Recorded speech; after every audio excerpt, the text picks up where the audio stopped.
由香港語文精英協會主辦、語常會贊助嘅 AI 中文故事會故事創作與 AI 圖像生成挑戰賽頒獎典禮正式開始。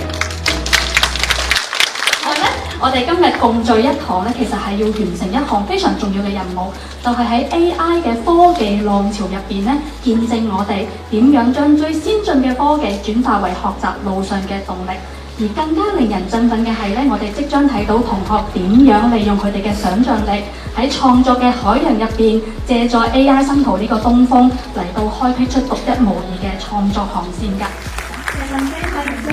面對 AI 浪潮，我哋要做給予指令嘅人，而並唔係執行指令嘅人。呢個係講得好好嘅。AI 可以做好多嘢，但無論點都好，唔能夠話因為有咗 AI 就剝奪咗我哋自己嘅創意，剝奪咗我哋自己嘅感受。其實咧就係除咗你哋要識得去點樣去俾 AI 嗰啲指令之外，好希望大家咧為咗過好你嘅人生，或者寫好你嘅作品，首先有一樣嘢，你都係要廣泛閱讀，同埋多啲練好你自己嘅文筆。透過閱讀別人的故事，令到別人嘅故事進入到你嘅靈魂裏邊，成為你靈魂一部分嘅時候，你嘅心靈亦都會變得好豐富、好廣泛。所以咧，今日呢個比賽咧，能夠咁好咁喺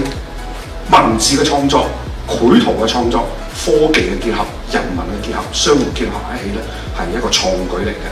喺創作嘅過程當中，我都發現咗 Midjourney 其實都可以好容易咁樣出錯，於是我就不斷更改俾佢嘅提示字眼啦，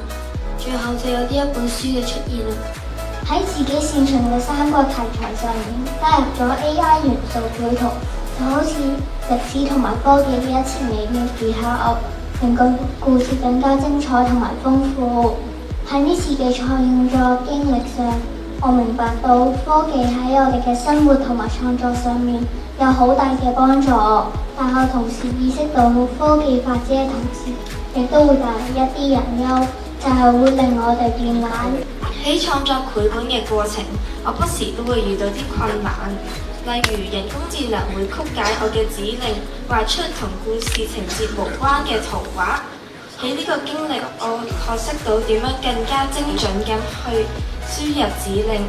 所以喺 AI 嘅現代啦，我哋善用科技，可以幫我哋將我哋嘅情感思想去呈現喺另一個好浪漫嘅畫面、好美麗嘅畫面之餘呢，咁最緊要嘅基礎，我哋要翻去文字。你識唔識將你嘅情感感覺呢，透過文字呢去同 AI 溝通呢？